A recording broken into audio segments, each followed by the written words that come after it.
बस में झटका लगा तो नंदू की आंखें खुल गई। उसने हाथ उठाकर कलाई में बंधी घड़ी देखी। अरे अभी तो 2 ही बजे हैं। बस तो दिल्ली सुबह 7:30 बजे तक पहुंचेगी। अगर बस पंख लगाकर उड़ जाती तो यह 5 घंटे का सफ़र 5 मिनट में कट जाता। तब कितना अच्छा होता। घर छोड़े आज पूरे 22 दिन हो गए हैं। पिछले 1 सप्ताह से तो अश्वित से बात भी नहीं हुई है। पता नहीं क्या करता रहता है। ना तो घर का ही फ़ोन लग रहा है, ना ही उसका मोबाइल। निकलते समय बात हुई थी कि दिन में 1 बार ज़रूर बात करेगा, पर यह लड़का नंदू को थोड़ी चिंता हुई। अश्वित कहीं बीमार तो नहीं पड़ गया, पर बीमार होता तो फ़ोन तो लगना चाहिए था। एकदम बेवकूफ़ लड़का है। नंदू को सहज ही गुस्सा आ गया। उसने बस में नज़र फेरी। हल्की रोशनी में बस की सवारियां गहरी नींद में सो रही थी। उसने खिड़की से बाहर की ओर देखा। दुनिया जैसे गहरे अंधकार में डूबी थी। वैसा ही अंधकार उसके जीवन में भी तो समाया हुआ था। माँ की मौत के बाद ही रंजना जी से उसकी मुलाकात हुई थी। रंजना उस समय अश्वित के जन्म के लिए इलाहाबाद अपने मायके आई हुई थी। रंजना के मायके में नंदू की मामी काम करने आती थी। माँ की मौत के बाद नंदू के मामा उसे अपने घर ले आए थे। उस समय नंदू की उम्र 14-15 साल रही होगी। रंजना जी उसे बहुत अच्छी लगती थी। जब कभी वह रंजना के पास बैठती, रो पड़ती। उसकी माँ को मरे हुए अभी 6-7 महीने ही हुए थे। मामी के साथ रहना उसे अच्छा नहीं लगता था। दूसरा कोई सगा रिश्तेदार था नहीं। सारे रास्ते बंद हो गए थे। ऐसे में रंजना जी उसका सहारा बनी। बच्चा पैदा होने के बाद जब वह दिल्ली आने लगी तो अश्वित के साथ नंदू को भी ले आई थी। नंदू दिल्ली का नज़ारा देखकर दंग रह गई। चौड़ी चौड़ी सड़कें, ऊंचे ऊंचे मकान, कतारों में बड़ी बड़ी दुकानें, तमाम मोटर गाड़ियां और रंजना का शहर में उतना बड़ा घर, 5 कमरे नीचे और 4 कमरे ऊपर। उसने पूछा, दीदी आप यहाँ अकेली रहती हैं? मैं अकेली नहीं, हम दोनों रहते हैं। मैं और तुम्हारे साहब, सिर्फ 2 लोग, और इतना बड़ा घर। पर अब तो हम 4 लोग हो गए हैं ना, तो भी तो यह बहुत बड़ा घर है। यह सुनकर रंजना जी हंस पड़ी। नंदू को यह घर और दिल्ली दोनों बहुत अच्छे लगे। धीरे धीरे रंजना ने उसे घर के कामकाज और खाना बनाना सिखा दिया। फिर तो जल्दी ही नंदू ने घर का सारा काम काज संभाल लिया। प्रबोध जी उसे प्रेम से रखते थे। फुर्सत पाते तो उसे थोड़ा बहुत पढ़ाते लिखाते भी। अश्वित तो पूरी तरह नंदू के सहारे हो गया था। नंदू को भी वह बहुत प्यार करता था। वह जरा भी रोता, नंदू सारे काम छोड़कर उसके पास आ जाती। नंदू ने एक बार फिर कलाई पर बंधी घड़ी देखी। यह सुई आगे क्यों नहीं बढ़ रही है? उसने पैर फैलाए। पैर अकड़ गए थे। पीछे सीट पर कोई बच्चा रोया, पर थोड़ी ही देर में शांत हो गया। शायद उसकी माँ ने थपकी देकर उसे सुला दिया था। अश्वित की भी तो ऐसी ही आदत थी। कोई थपकी देता तभी वह सोता था, और थपकी देने के लिए अक्सर नंदू ही आती थी। नींद आती तो वह उसका हाथ पकड़कर बिस्तर पर ले जाता। नंदू थपकी दो ना, पूरा दिन नंदू के पीछे पीछे घूमता रहता। नंदू नहलाओ, खाना खिलाओ, कपड़े पहनाओ। नंदू मैथ की नोटबुक नहीं मिल रही है। नंदू यहाँ तो मेरा एक ही मोजा है, दूसरा कहाँ गया? यही नहीं, कभी कभी नंदू खाना बना रही होती तो वह आकर कहता, नंदू खेलने चलो ना। कैसे खेलने चलूँ? मैं खाना बना रही हूँ ना। मम्मी है ना, वह खाना बनाएगी। तुम चलो जाओ, मम्मी के साथ खेलो, मुझे खाना बनाने दो। नहीं, उन्हें बॉल फेंकना नहीं आता। तुम चलो। एक हाथ में बॉल और कंधे पर बैट रखो। जीन्स और चेक की शर्ट पहने पैर पटकते हुए अश्विन की तस्वीर नंदू अभी भी जस का तस बना सकती थी।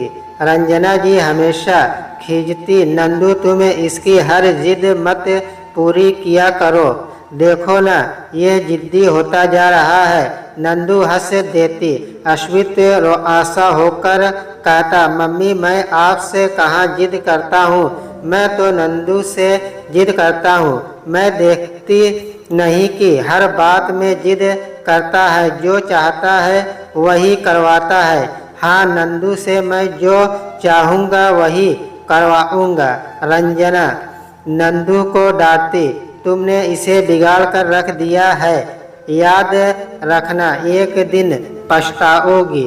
रंजना जी की बात आखिर इतने दिनों बाद सच निकली। धीरे धीरे वह जिद्दी होता चला गया। आज इतना बड़ा हो गया, फिर भी मन में जो आ गया वही करवाता है। नंदू के लिए 4 धाम की इस यात्रा का पैसा उसने जिद करके ही जमा किया था। नंदू ने कितनी बार मना किया, पर वह कहाँ माना। उसने कहा, नहीं, तुम 4 धाम की यात्रा कर आओ, शायद फिर नहीं जा पाओगी, पर मैं इस घर और तुम्हें किसके भरोसे छोड़कर जाऊं? तुम्हारी शादी के बाद फालतू बात मत करो। अब मैं छोटा नहीं हूँ, तुम जाओ। 20-22 दिन तो ऐसे ही बीत जाएंगे। नंदू मना करती रही, पर वह माने तब न। आखिर अश्वित पैसा जमा ही कर आया। फिर तो नंदू को 4 धाम की यात्रा पर जाना ही पड़ा। बड़ा जिद्दी है, नंदू के मुंह से एकाएक निकल गया। बगल वाली सीट पर बैठी महिला ने उसकी ओर चौंक कर देखा, पर तब तक उसने आंखें बंद कर ली थी। आंखें बंद किए हुए ही नंदू सोचने लगी, इस समय वह क्या कर रहा होगा? इस समय तो सो रहा होगा, और क्या करेगा? नंदू का वेतन प्रबोध जी सीधे उसके बैंक खाते में पूरा का पूरा जमा कर देते थे। खर्च के लिए ऊपर से 100-200 रुपये दे देते थे। वह पैसा अश्वित अपने क्रिकेट बॉल, खिलौनों और चॉकलेट पर उड़ा देता था। रंजना बड़बड़ाती, तू नंदू का पैसा क्यों खर्च करता है? तुझे जरूरत हो तो मुझसे मांग। आप मुझे जल्दी कहाँ पैसे देती हो? 50 सवाल करती हो। नंदू तो तुरंत पैसा दे देती है, पर तुम नंदू का पैसा इस तरह खर्च करते हो, ये अच्छा नहीं लगता। क्यों अच्छा नहीं लगता? यह लड़का तो रंजना जी सिर पीट लेती। ऐसा नहीं था कि रंजना जी नंदू के बारे में कुछ नहीं सोचती थी। न जाने कितनी बार उन्होंने नंदू से शादी के लिए कहा था, पर नंदू ने हमेशा सिर झटक दिया था। अब यही मेरा घर है और आप ही लोग मेरे सब कुछ हैं। अब मुझे शादी नहीं करनी, मेरा जीवन इसी घर में कटेगा। भला इस तरह कहीं होता है नंदू? शादी तो करनी ही पड़ेगी। रंजना उसे समझाने की कोशिश करती, पर नंदू उसकी बात पर ध्यान न देती। प्रबोध जी ने नंदू के मामा से भी उसकी शादी के लिए कहलवाया, पर उसने कोई जवाब नहीं दिया। आखिर एक दिन रंजना जी ने कहा, नंदू अब तू 28 साल की हो गई है, कब तक शादी के लिए मना करती रहेगी? अंत में बैठी रह जाएगी। इसी घर में कोई नहीं मिलेगा, पर मुझे शादी करनी ही कहाँ है? आखिर क्यों नहीं करनी शादी? तू जहाँ कहे वहाँ हम वहाँ कोशिश करें। मैरिज ब्यूरो में तेरी जाति में तू जहाँ कहे वहाँ तू कहे तो एक बार इलाहाबाद चलते हैं। अब तुम 5 साल बाद कहोगी तो मैं कभी नहीं कहने वाली। 5 साल ही नहीं, 50 साल बाद भी नहीं, बस 28 साल। उस समय नंदू 28 साल की थी और इस समय अश्वित भी 28 साल का है। इस बीच कितने साल बीत गए। ये बीते साल उसका कितना कुछ ले गए। नंदू के बाल, अब उन्हें काले करने की कितनी कोशिश करनी पड़ती है। आंखें बिना चश्मे के कुछ पढ़ ही नहीं पाती। अश्वित के हाथों में स्कूल बैग की जगह लैपटॉप आ गया है। उछाल मारती समुंदर की लहरें जैसी उसकी सहज परिस्थिति शांत होकर पैसा कमाने की ओर घूम गई है। और रंजना जी व प्रबोध जी वे अब कहाँ हैं? समय का बहाव दोनों को बहा ले गया। प्रबोध जी की अचानक हार्ट अटैक से मौत हो गई। रंजना जी पति की मौत के गम को सहन न कर सकी और 3 महीने बाद ही एक सुबह बिस्तर पर मरी हुई मिली। माँ की मौत के बाद अश्वित का इंजीनियरिंग का रिजल्ट आया। उस दिन दोनों खूब रोए। अश्वित का रोना बंद ही नहीं हो रहा था। नंदू ने किसी तरह उसे चुप कराया। इंजीनियरिंग का रिजल्ट आने के बाद एक दिन सुबह सुबह अश्वित नंदू के पास आया। नंदू, अब मैं आगे क्या करूं? क्या करना चाहते हो तुम? मैं MBA करना चाहता हूं। तो करो ना, कौन मना करता है? जितना पढ़ना हो पढ़ो।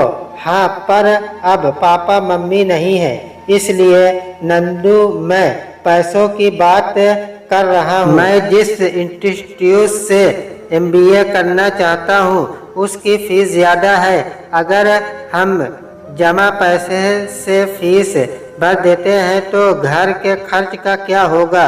2 पल नंदू ने सोचा, फिर अंदर आई और अपनी पासबुक लाकर बोली, इसमें जितने पैसे हैं उतने में हो जाएगा। अश्वित ने पासबुक लेकर देखा। हाँ, हो जाएगा, पर यह तो तुम्हारा पैसा है। अब तुम्हारा पैसा और मेरा पैसा क्या, सब एक ही है। यह सब तुम्हारा ही तो है। तुम यह लो, अच्छी नौकरी मिल जाएगी, उसके बाद कोई चिंता ही नहीं रहेगी। जाओ अपनी फीस भर दो। खुश होकर अश्वित ने नंदू को गोद में उठा लिया। छोड़ो मुझे, अरे गिर जाऊंगी। नंदू ने बस की अगली सीट पर लगे हैंडल को पकड़ लिया। ओह, क्या क्या याद आ रहा है। उसने एक बार फिर घड़ी देखी। बस 2 ही घंटे बचे हैं। पहुँचते ही उसके कान पकड़ूंगी। कहीं इस तरह लापरवाही की जाती है। एक तू ही नौकरी करता है। जब से उसकी नौकरी लगी है एक भी दिन मेरे पास नहीं बैठा। पूरे दिन नौकरी, घर आता है तो लैपटॉप और मोबाइल फ़ोन। न खाने का ध्यान, न सोने का। ये भी कोई ज़िंदगी है? मुझे तो लगा था MBA हो गया, पढ़ाई खत्म हो गई, पर राम जाने यह कितनी परीक्षाएं देता रहता है। और कंपनी वाले भी कैसे हैं? कहीं बाहर का कोई काम होगा तो उसे ही भेजते हैं। अभी जल्दी ही 2 बार मुंबई भेजा। शायद उन्हें पता है कि अश्वित अकेला है, शादी नहीं हुई है, इसलिए उसे ही भेजते हैं। कहीं ऐसा होता है अब तो इससे खूंटे से बांधना ही पड़ेगा। लोग कहते होंगे कि माँ बाप नहीं है इसलिए छुट्टा सांड की तरह घूम रहा है, आखिर कौन ध्यान दे। पर जब भी उससे शादी की बात करो वह सिर झटक देता है। रमा जी कई बार अपनी बेटी के लिए कह चुकी है, लड़की डॉक्टर है, अच्छा घर है, फिर क्या दिक्कत है। पर यह महादेव माने तब न। 28 साल के हो गए हैं पर अक्ल नहीं है, कभी घर का भी ख्याल नहीं रहता। यह भी पता नहीं है कि रात को कितने ताले लगाने पड़ते हैं। इतना बड़ा घर और वह अकेला, रात में 4 आदमी घुस आए तो क्या कर लेगा। मैं भी बेकार उतावली हो कर ले चली आई। उसकी तो जिद करने की आदत है, मुझे तो समझना चाहिए था। फोन भी नहीं लग रहा है। हे भगवान रक्षा करना, आखिर यह बात पहले दिमाग में क्यों नहीं आई, वरना मैं कतई न आती। उसकी अच्छी नौकरी के लिए ही तो मन्नत मांगी थी, उसे पूरी करने के लिए ही तो आप के धाम आई थी। अब घर पहुंचकर उसका मुंह देख लूंगी तभी मन को शांति मिलेगी। 2 घंटे की ही तो बात है, किसी तरह ये भी बीत जाए। नंदू शिव शरण मंप का जाप करने लगी। 7:30 बजे के करीब बस दिल्ली पहुंची। ऑटो रिक्शा घर के सामने आकर रुका तो दिल को कुछ तसल्ली मिली। धरती के एक छोर पर कुछ गलत तो नहीं कहा, अभी तो वह सोता होगा, मैं आऊंगी उसे याद ही कहाँ होगा, मुझे देखकर चौंक जाएगा। क्या कहते हैं उसे? हाँ, सरप्राइज। फिर वह खुश होकर कहेगा, अच्छा हुआ नंदू तुम आ गई, तुम्हारे बिना तो यार मज़ा ही नहीं आता था। चलो अब कड़क चाय और कुछ गर्मा गर्म नाश्ता बनाओ। तुम्हारे जाने के बाद से तो कुछ अच्छा खाने को नहीं मिला, पर तुम गई ही क्यों? मैं जो भी कहूँ तुम करने को तैयार हो जाती हो। मैं जिद्दी हूँ, यह तो तुम्हें पता ही है। इसी तरह अश्विन न जाने क्या क्या बड़बड़ाएगा। यही सोचते सोचते नंदू ने गेट खोला। देखा तो पेड़ों में पानी तक नहीं डाला था, सारे गुलाब सूख रहे थे। कितना कहा था कि माली को आने दो, अभी उसे पैसे मत दो। पेड़ों को देखते हुए नंदू ने डोरबेल पर उंगली रख दी। 1 मिनट तक मधुर लय में घंटी बजती रही। थोड़ी देर में दरवाज़ा खुला। दरवाजे के बीच एक सुंदर युवती खड़ी थी। उसने पूछा, बहन जी आपको किससे मिलना है? अश्विन और आप। नंदू उसे देखकर हैरान रह गई कि यह कौन है। अश्विन तो आप कौन? मैं नंदू।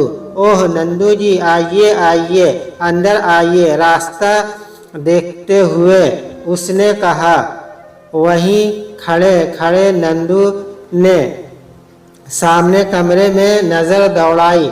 उसका प्रिय पीतल की जंजीर वाला झूला, वह कढ़ाई वाला सोफा, रंजना जी की आराम कुर्सी, प्रबोध जी की बनाई पेंटिंग, अश्वित की बड़ी सी फोटो, कुछ दिखाई नहीं दे रहा। वह दरवाजे के पास खड़ी हो गई। अंदर आइए नंदू जी, आप तो 4 धाम की यात्रा पर गई थी, कहते हुए वह युवती अंदर गई। सकुचाते हुए नंदू कमरे में पड़े सोफे पर एक कोने में बैठ गई। ये क्या? यह लड़की कौन है? अश्वित कहाँ है? उसे कुछ पता नहीं। तभी वह युवती ट्रे में एक गिलास पानी और एक लिफाफा लेकर आई। ट्रे सेंटर टेबल पर रखकर उसने कहा, अश्वित तो पिछले शुक्रवार को ही चले गए हैं। आप उनके यहाँ काम करती थी ना, उन्होंने बताया था आपके लिए वह यह चिट्ठी छोड़ गए हैं। इतना कहकर उसने लिफाफा नंदू की ओर बढ़ाया। लिफाफा लेकर नंदू ने कांपते हाथों से खोला। उसमें लिखा था, नंदू मैं अमेरिका जा रहा हूँ, मुझे वहाँ बहुत अच्छी नौकरी मिल गई है। मैं तुमसे इसलिए बिना मिले जा रहा हूँ क्योंकि मिलने पर तुम मुझे जाने न देती। अब कब वापस आऊँगा यह निश्चित नहीं है। मकान की अच्छी कीमत मिल गई थी इसलिए इसे बेच दिया है। तुमने मेरी MBA की पढ़ाई के लिए 12 लाख रुपये दिए थे, उसमें 7 लाख रुपये मिलाकर 20 लाख रुपये तुम्हारे खाते में जमा कर दिए हैं। पासबुक चिट्ठी के साथ ही है, देख लेना। अमेरिका का मेरा पता और फ़ोन नंबर मेरे दोस्त अमित के पास है, तुम उससे ले लेना। अगर कभी किसी तरह की मदद की ज़रूरत हो तो ज़रूर कहिएगा। अश्वित 2 पल के लिए नंदू वहाँ बैठी रही, फिर धीरे से उठी और अपना सामान लेकर गेट के बाहर आ गई।